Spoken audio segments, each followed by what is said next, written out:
Welcome to competitive GK class student. এটা তোমাদের 9 নম্বর class.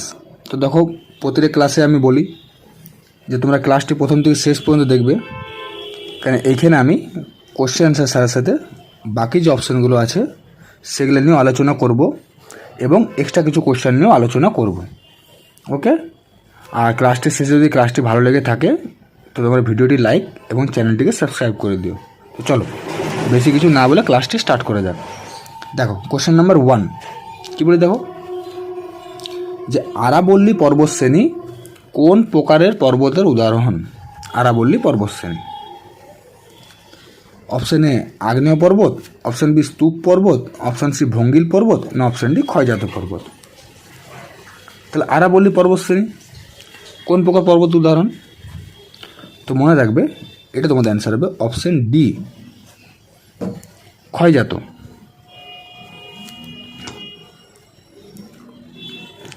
তারপরে দেখো, আগেই বললাম যে বাকি যে অপশানগুলো আছে সেগুলো নিয়েও আলোচনা করব। তো দেখো, আরাবল্লী পর্বতশ্রেণী হচ্ছে ক্ষয়জাত, ঠিক আছে। তো এখানে দেখো, ক্ষয়জাতর একটা বলে দিই যে ক্ষয়জাত পর্বত আরাবল্লী পর্বত। তো যদি প্রশ্ন আসে যে পশ্চিমবঙ্গের কোন পাহাড়টি ক্ষয়জাত পর্বত, তো মনে রাখবে আমাদের পশ্চিমবঙ্গের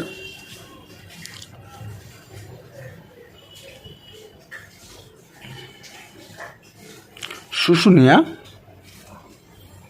ও অযোধ্যা, আমি লিখে দিচ্ছি,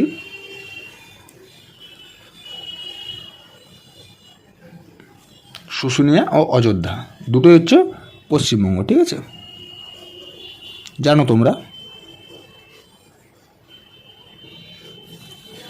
এই আরাবল্লী পর্বতশ্রেণীও কিন্তু ক্ষয়জাত পর্বত, আর শুশুনিয়া অযোধ্যা এটাও কিন্তু ক্ষয়জাত পর্বত। তারপরে দেখো, অপশান আছে আগ্নেয় পর্বত,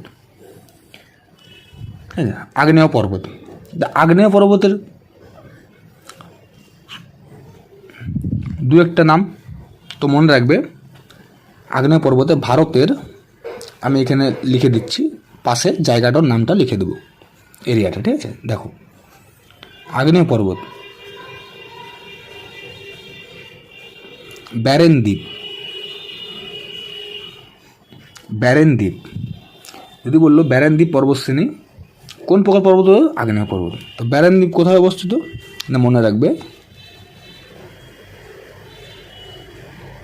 ব্যারেন দ্বীপ হচ্ছে আন্দামান। ওকে, তারপর মনে রাখবে আরেকটা আছে,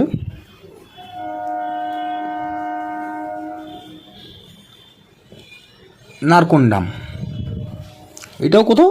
না, এটা হচ্ছে আন্দামান।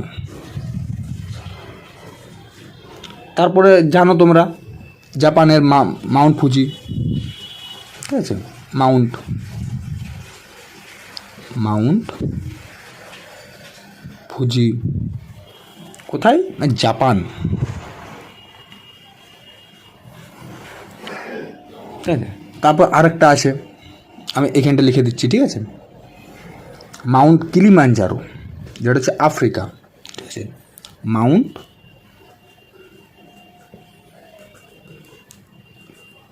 কিলিমাঞ্জারো, ঠিক আছে, মাউন্ট কিলিমাঞ্জারো, এটা কোথায়? আফ্রিকা, ঠিক আছে, মাউন্ট কিলিমাঞ্জারো, এটা হচ্ছে আফ্রিকা। তো দেখো, তোমরা যত ডিটেলসে করবে জিকে তত কিন্তু এক্সামে কাজে লাগবে, কারণ এক্সামে কোন কোশ্চেনটা আসবে সেটা তো কেউ বলতে পারবে না, না। তো হতেও পারো যে আরাবল্লী পর্বতশ্রেণী না দিয়ে বলতে পারো মাউন্ট কিলিমাঞ্জারো কোন প্রকার পর্বতের উদাহরণ, তো মনে রাখবে আগ্নেয় পর্বত। ওকে, তারপর দেখো এখানে অপশান আছে স্তূপ পর্বত, ঠিক আছে। স্তূপ পর্বত, তো মনে রাখবে স্তূপ পর্বত যেমন ভারতের, ঠিক আছে, সাতপুরা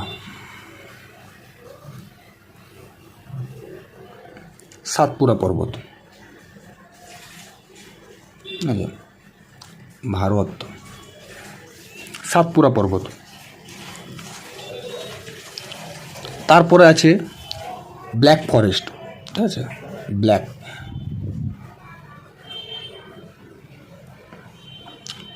ব্ল্যাক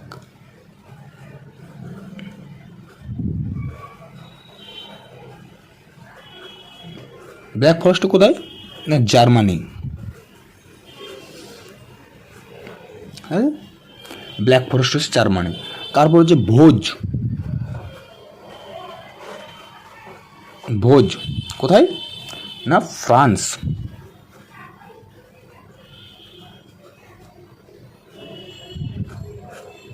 ঠিক আছে, ফ্রান্স। সাতপুরা পর্বত স্তূপ পর্বত, ব্ল্যাক ফরেস্ট ও স্তূপ পর্বত, আর ভোজ পর্বত ও স্তূপ পর্বত। ওকে, তারপর দেখো এখানে ভঙ্গিল পর্বত। ভঙ্গিল পর্বত দু চারটা উদাহরণ আমি তোমাদের আগেই বলেছি যে আমি কোশ্চেন অ্যান্সার সাথে সাথে বাকি যে অপশানগুলো সেগুলো নিয়ে আলোচনা করবো এবং এক্সট্রা কিছু কোশ্চেন নিয়ে আলোচনা করব। তো তোমরা ক্লাসটি প্রথম থেকে শেষ পর্যন্ত দেখবে, একটু সময় নিয়ে দেখবে, এক্সামে খুব কাজে লাগবে।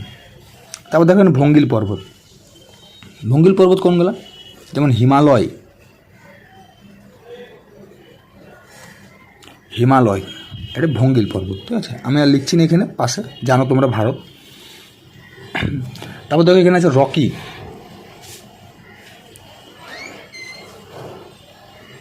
রকি কোথায় না উত্তর আমেরিকা।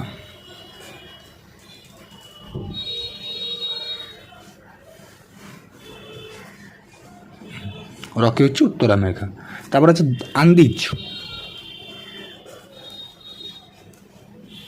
আন্দিজ কোথায় না দক্ষিণ আমেরিকা।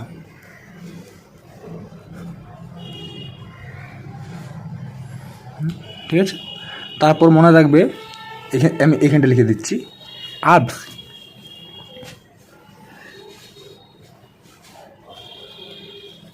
আল্পস কোথায় না আল্পস হচ্ছে ইউরোপ।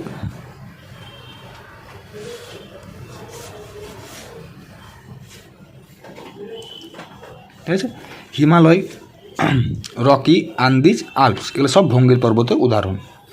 ওকে, আর ক্ষয়জাত পর্বত, পশ্চিমবঙ্গের ক্ষয়জাত পর্বত শুশুনিয়া এবং অযোধ্যা। ওকে, চলো পরের প্রশ্নে আসা যাক। দেখো কোশ্চেন নাম্বার 2 কী বলে দেখো, এসআই পদ্ধতিতে প্রবাহমাত্রার একক হলো।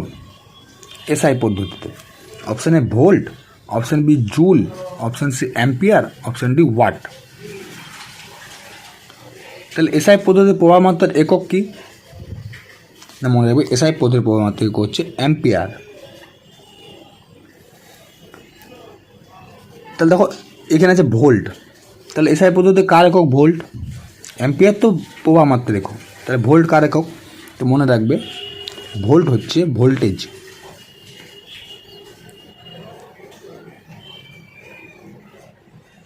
ভোল্ট হচ্ছে ভোল্টেজের একক। তারপরে এখানে দেখো যে জুল, জুল কার একক না মনে রাখবে জুল হচ্ছে শক্তি বা শক্তির একক। ঠিক আছে, শক্তির একক ভোল্ট, হ্যাঁ বুঝতে পারছো, শক্তির একক শক্তি। অ্যাম্পিয়ার হচ্ছে প্রবাহমাত্রার একক। তারপর দেখো এখানে হচ্ছে ওয়াট, ওয়াট কার একক না মনে রাখবে ওয়াট হচ্ছে ক্ষমতা, ওয়াট হচ্ছে ক্ষমতার একক। বুঝতে পারলে? চলো পরের প্রশ্নে আসা যাক। দেখো কোশ্চেন নাম্বার 3 কী বলে দেখো, যে ফ্রিডম ইন এক্সাইল কার লেখা? Freedom in exile option A Mahatma Gandhi, option B Jawaharlal Nehru, option C Dalai Lama, না অপশান ডি ঝুম্পা লাহিড়ি। তো তোমাদের অ্যান্সার কী হবে? ফ্রিডম ইন এক্সাইল কার লেখা? এটা তোমাদের অ্যান্সার হবে অপশান সি দলাই লামা। ঠিক আছে, তো মনে রাখবে এর সাথে সাথে এই Dalai Lama freedom in exile লিখেছিলেন, এবং আরেকটি যেটা আসে এক্সামে সেটা হলো কী আছে, মাই ল্যান্ড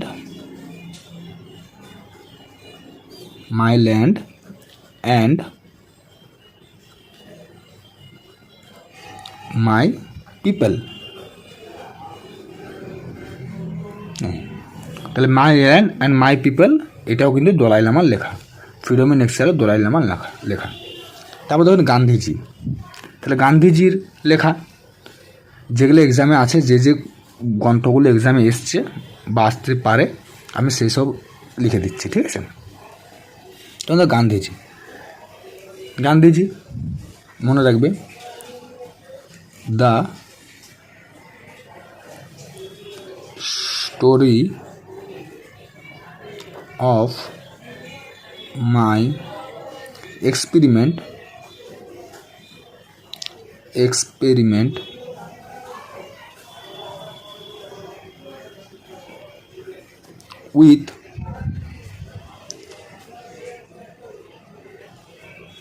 with truth।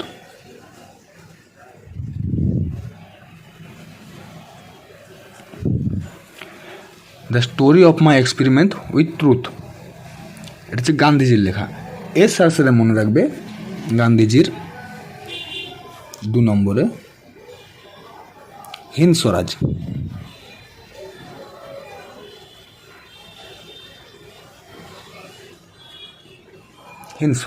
এটাও কিন্তু গান্ধীজির লেখা, ঠিক আছে।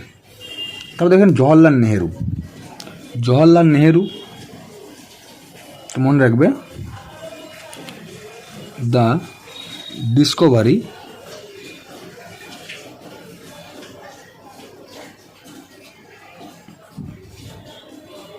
Of India.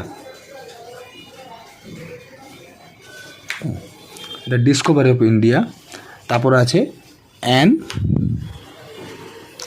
Autobiography,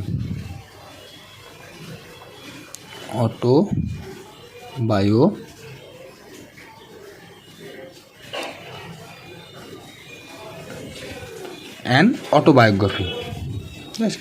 the Discovery of India and autobiography, এটি জওহরলাল নেহেরুর লেখা, ঠিক আছে। এগুলোর থেকে এক্সামে কোশ্চেন এসছিল, তা আমি সেগুলোই বলছি, ঠিক আছে। তারপর ঝুম্পা লাহিড়ী মনে রাখবে, যেটা বারবার কোশ্চেনে আসে। ঝুম্পালের লেখা গ্রন্থ হচ্ছে দ্য নেম শেক।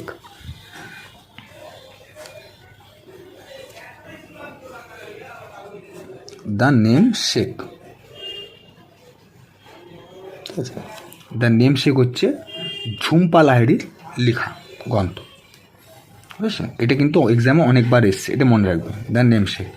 আর my land and my people Dalai Lama, freedom in exile Dalai Lama, বুঝতে পারলে? তো চলো পরের প্রশ্নে আসা যাক। দেখো কোশ্চেন নাম্বার 4, দেখো কী বলে, দেখো কে সংবিধানের প্রস্তাবনা পিরাম্বেল, সংবিধানের প্রস্তাবনাকে পলিটিক্যাল হরোস্কোপ বলে মন্তব্য করেছেন। পলিটিক্যাল হরোস্কোপ ঠিক আছে। অপশান দেখো, option A K M Munshi, option B N A Palkhivala, option C Ernest Barker, না অপশান ডি মহাত্মা গান্ধী। তো তোমাদের অ্যান্সার কী হবে? না পলিটিক্যাল হরোস্কোপ বলে মন্তব্য পিরাম্বেলকে কে করেছেন? না এটা তোমাদের অ্যান্সার হবে option A K M Munshi. এর সাথে মনে রাখবে যে এন এ পালখিওয়ালা পিরাম্বেলকে কী বলেছে, কী বলে মন্তব্য করেছিলেন? না মনে রাখবে আইডেন্টিটি কার্ড, ঠিক আছে,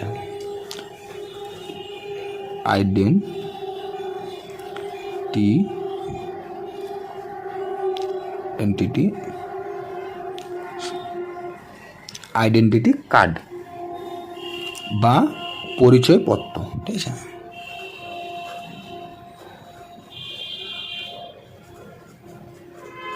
বুঝেছ? এন এ পালখিওয়ালা পিরাম্বেলকে আইডেন্টিটি কার্ড বলে মন্তব্য করেছিলেন, ঠিক আছে। আর কে এম মুন্সি করেছিলেন পলিটিক্যাল হরোস্কোপ। তারপর দেখি এখানে অপশান আছে আর্নেস্ট বার্কার পিরাম্বেলকে কী বলে মন্তব্য করেছেন? তো মনে রাখবে আর্নেস্ট বার্কার সংবিধানের চাবিকাঠি বলেছিলেন,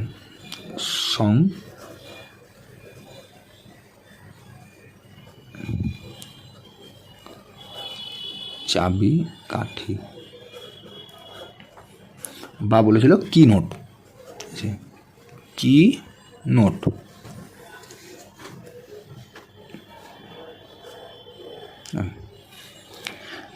আর্নেস্ট বার্কার বলেছিল সংবিধানের চাবিকাঠি পিরাম্বেলকে, আর N A Palkhivala identity card বলেছিল, আর K M Munshi political horoscope বলেছিল, বুঝলে।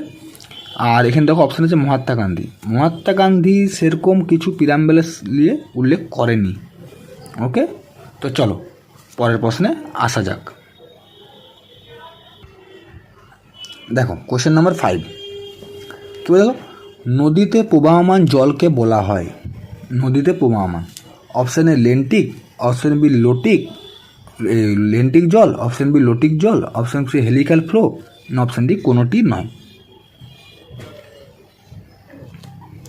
তো নদীতে প্রবাহমান জলকে কি বলা হয়, এটা তোমাদের অ্যান্সার হবে অপশান বি লোটিক। লোটিক জলকে, নদীতে প্রবাহমান জলকে লোটিক জল বলা হয়। তারপর দেখো এখানে অপশান আছে লেন্টিক। তা লেন্টিক জল কোথায় প্রবাহমান জলকে বলা হয়, তো মনে রাখবে এই যে লেন্টিক জল, এটা হচ্ছে পুকুর বা হ্রদে প্রবাহ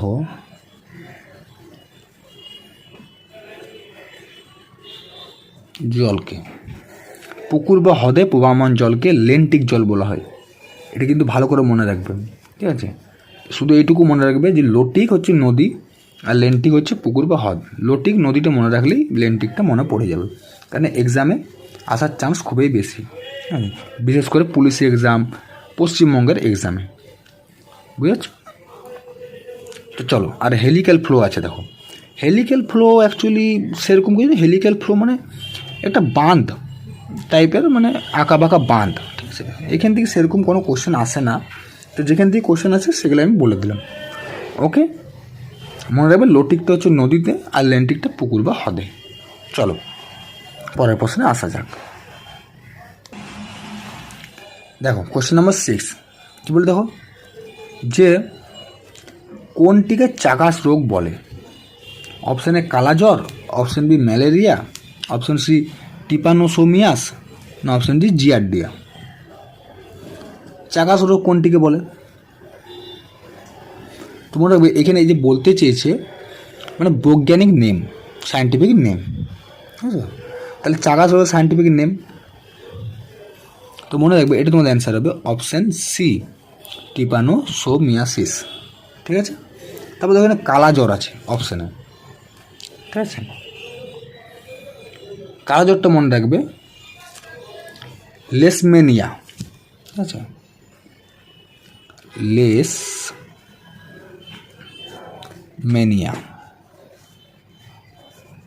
লেশমেনিয়া ডোনোভানি,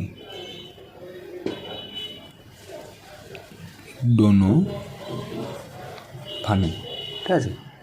কালা জ্বর হচ্ছে লেশমেনিয়া ডোনোভানি। যদি বলে কোনটিকে কালা জ্বর রোগ বলে, চাকাস রোগ, এটা তোমার টিপানোসোমিয়াস, ঠিক আছে।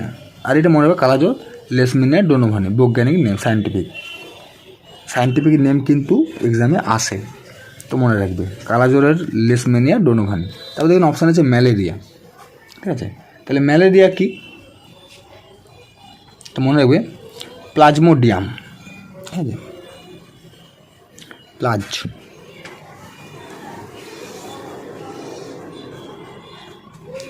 প্লাজমোডিয়াম, ঠিক আছে, প্লাজমোডিয়াম। তারপর দেখো জিয়ারডিয়া, জিয়ারডিয়াটা তোমরা অ্যান্সার পেয়ে যাবে। জিয়ারডিয়ার সাইন্টিফিক আছে জিয়ারডিয়া, জিয়ারডিয়া ডিউডেনালিস, ঠিক আছে,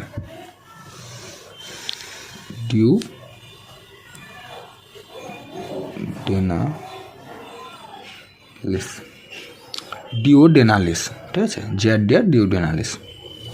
তো এই দুটো মনে রাখবে, এই প্লাজমোডিয়াম ম্যালেরিয়া আর লেশমেনিয়া ডোনোভানি, এটা হচ্ছে কালা জ্বর। ওকে, আর চাকাস রোগ হচ্ছে ট্রিপানোসোমিয়াসিস। চলো পরের প্রশ্নে আসা যাক। দেখো কোশ্চেন নাম্বার 7 কি বলতে, দেখো লোসার উৎসব কোথায় পালিত হয়?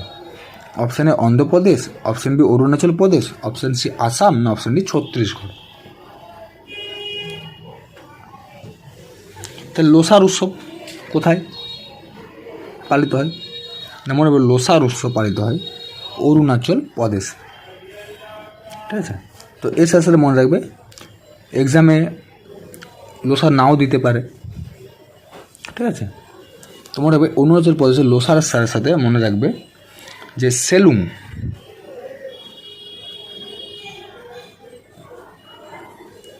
ঠিক আছে, আরও কিছু উৎসবের নাম বলে দিচ্ছি। সেলুং, তারপরে হচ্ছে মোপিন,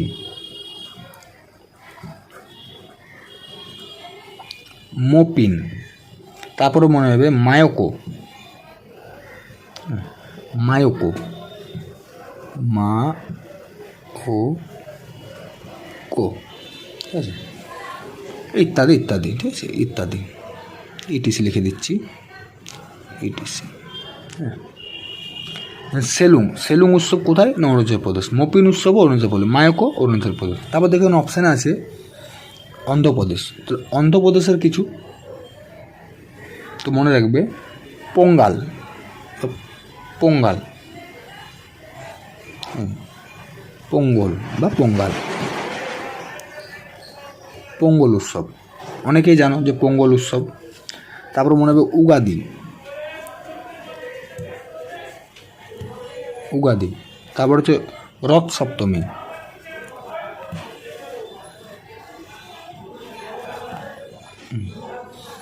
তো এক্সামে যেগুলো যেগুলো এসছিল বা যেখান থেকে আসার চান্স আছে আমি শেষের নামগুলো বলে দিচ্ছি, যে ইম্পর্টেন্ট নামগুলো। তো মনে রাখবে সব তো আর বলা যাবে না, আর সব আসেও না এক্সামে। তো পোঙ্গল আছে, পোঙ্গল উৎসব কোথায় পালিত হয়? অন্ধ্রপ্রদেশ। উগাদি উৎসব অন্ধ্রপ্রদেশ। ঠিক আছে, তারপর মনে রাখবে এই যে আসাম, আসাম সবাই জানো যে বিহু।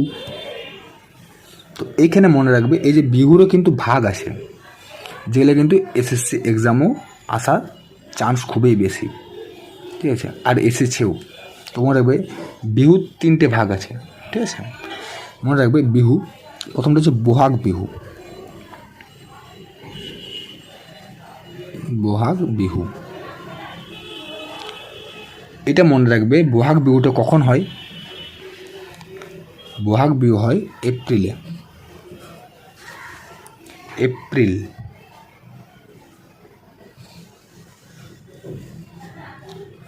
ঠিক আছে, বহাগ বিহু হয় এপ্রিল মাসে। তারপর হচ্ছে মাঘ বিহু, মাঘ বিহু, এটা কখন হয়? না মনে রাখবে এটা হয় জানুয়ারি,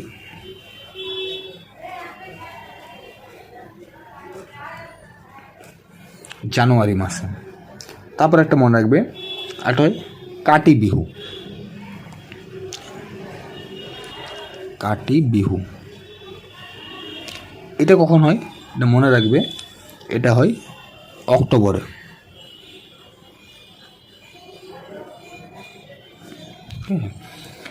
এগুলো কিন্তু মনে রাখবে, কেননা যদি এসএসসি পশ্চিমবঙ্গ সাথে এসএসসি যারা প্রিপারেশন নিচ্ছ, এসএসসি যদি কোশ্চেন একটু কঠিন করে, তো কিন্তু এরকম কোন মাসে কোন বিহুটা হয় এটাও কিন্তু এক্সামে আসে।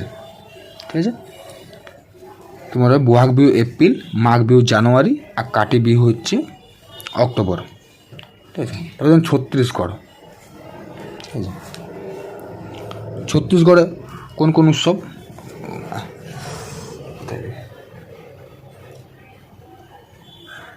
তো মনে রাখবে ছত্তিশগড়ে হচ্ছে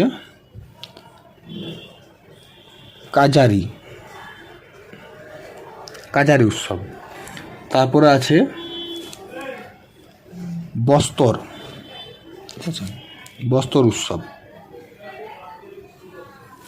তারপরে মনে রাখবে মাদাই উৎসব, মাদাই উৎসব। তো এইখানে গুলিয়ে যেও না, ঠিক আছে, কাটি বিহু এখানে আসামে। ঠিক আছে, বিহু যেহেতু লিখে দিয়েছি আমি এখানে নিচটাতে, বহাগ বিহু আসাম। ঠিক আছে, 3টে ভাগ আছে বিহুর। ঠিক আছে, আর ছত্তিশগড়ে কাজারি, কাজারি উৎসব করে ছত্তিশগড়, বস্তর উৎসব ছত্তিশগড়, মাদাই উৎসব ছত্তিশগড়। ওকে, বুঝতে পারলে? চলো পরের প্রশ্নে আসা যাক। দেখো কোশ্চেন নম্বর 8 কী বলেছে দেখো, যে ভারতীয় সংবিধানের কোন ধারা বলে রাষ্ট্রপতি সমস্ত সরকারি কর্মচারীদের বেতন ও ভাতা হ্রাসের নির্দেশ দিতে পারেন? বেতন ও ভাতা হ্রাসের সংবিধানের কোন ধারা বলে? অপশন এ 352 নম্বর ধারা, অপশন বি 356 নম্বর ধারা, অপশন সি 360 নম্বর ধারা, না অপশন ডি 361 নম্বর ধারা।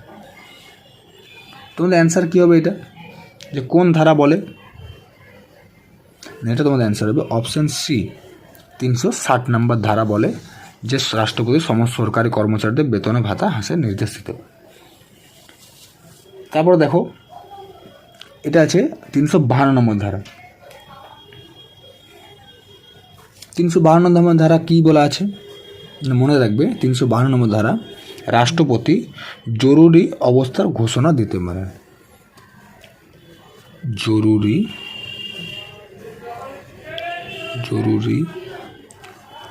অবস্থার ঘোষণা দিতে পারেন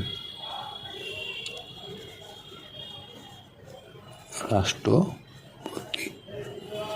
জরুরি অবস্থা মানে কি? মানে যদি দেশের কোনো প্রবলেম হয় বা অন্য দেশ তোমাদের কী বলে, অন্য দেশ তোমাদের হলে অ্যাটাক করার চেষ্টা করছে, ঠিক আছে, তো সেইখানে জরুরি ঘোষণা দিতে পারে, ঠিক আছে, 352 নম্বর ধারা অনুযায়ী। ওকে, তারপর দেখুন 356 নম্বর ধারা আছে। 356 নম্বর ধারা কি না, রাষ্ট্রপতি শাসন।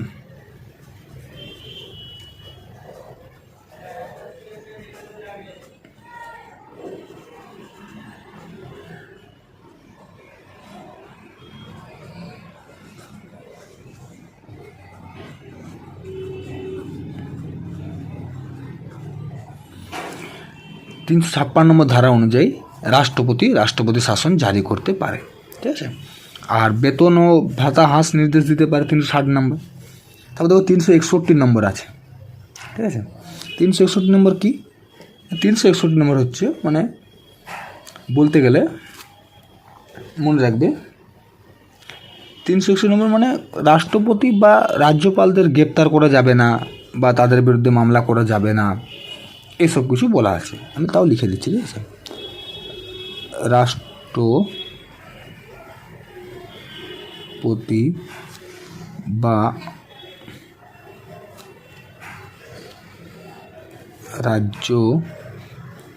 রাজ্যপালদের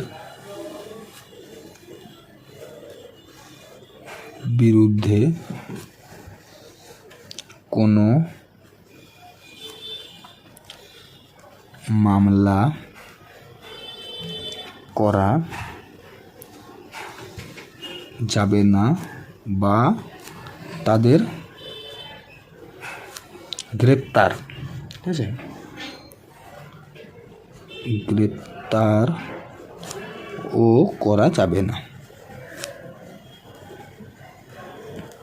যদি প্রশ্ন আসে যে রাজ্যপালকে গ্রেপ্তার করা যাবে না, এটা সংবিধানের কত নম্বর ধারা অনুযায়ী? 361 নম্বর ধারা। বা রাষ্ট্রপতি গ্রেপ্তার করা যাবে না বা তার বিরুদ্ধে মামলা করা যাবে না, এটা 361। ওকে, বুঝতে পারলে? চলো পরের প্রশ্নে আসা যাক। দেখো কোশ্চেন নম্বর 9 তুলে দেখো, নিচের কোনটি একটি সর্বভারতীয় পরিষেবা নয়? Option A Indian administrative service, option B Indian police service, option C Indian foreign service, option D Indian forest service. তো দেখো কোনটি সর্বভারতীয় পরিষেবা নয়? সবাই জানো না, এটা অ্যান্সার হবে তোমাদের option C Indian foreign service. Indian foreign service কোথায় না, বাইরে, ঠিক আছে। এটা সর্বভারতীয় পরিষেবা নয়, বাকি গেলে 3টে সর্বভারতীয় পরিষেবা। চলো পরের প্রশ্নে আসা যাক। দেখো কোশ্চেন নাম্বার 10 তুমি দেখো, দ্য সাচ্চার কমিটি কিসের সাথে সম্পর্কিত? Option A freedom of press, option B equal opportunities, option C electoral reforms, না option D central state relation.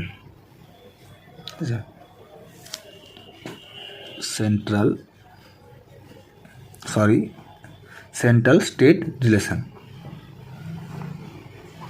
তো তোমাদের অ্যান্সার কী হবে? সাচ্চার কমিটি কী সম্পর্কিত? তো মনে রাখবে এটা তোমার অ্যান্সার হবে অপশন বি, ইকুয়াল অপরচুনিটির সাথে সম্পর্কিত। তো এর সাথে সাথে মনে রাখবে ডিটেলস একটু যে সাচ্চার কমিটি কবে গঠন হয়, আমি এইখানে লিখে দিচ্ছি, ঠিক আছে? এই কমিটি 2005 সালে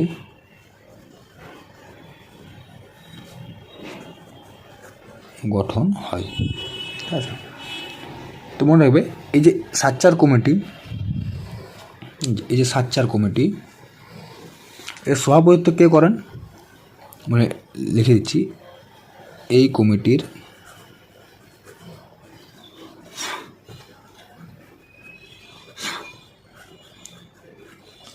সভাপতিত্ব করেন দিল্লি হাইকোর্টের প্রাক্তন প্রধান বিচারপতি, মনে রাখবে দিল্লি হাইকোর্টের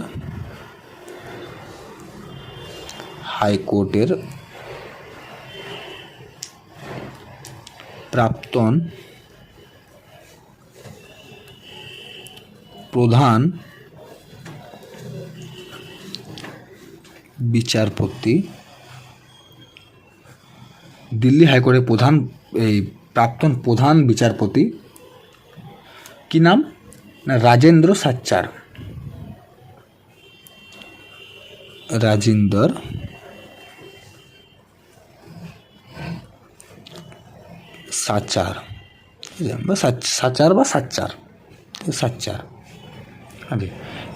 সাচ্চার এই কমিটির সভাপতিত্ব করেন। কি নাম? ওর নাম অনুসারে সাচ্চার কমিটি। সে সময় প্রধানমন্ত্রী কে ছিলেন? মনে করে আর লেখার দোকানে বলে দিচ্ছি, ডক্টর মনমোহন সিং, ঠিক আছে? সে সময় অ্যাকচুয়ালি গঠন করে ডক্টর মনমোহন সিং, ওর আমলেই হয়, ঠিক আছে? ওকে, চলো আজকের মতো এখানেই। ক্লাসটি তোমাদের যদি ভালো লেগে থাকে তাহলে ভিডিওটি লাইক এবং চ্যানেলটিকে সাবস্ক্রাইব করে দাও। আমি প্রতিটা ক্লাসেই এইভাবে এক্সট্রা ইনফরমেশান দিয়ে ক্লাসগুলো করাবো। ওকে, চলো আজকের মতো এখানেই।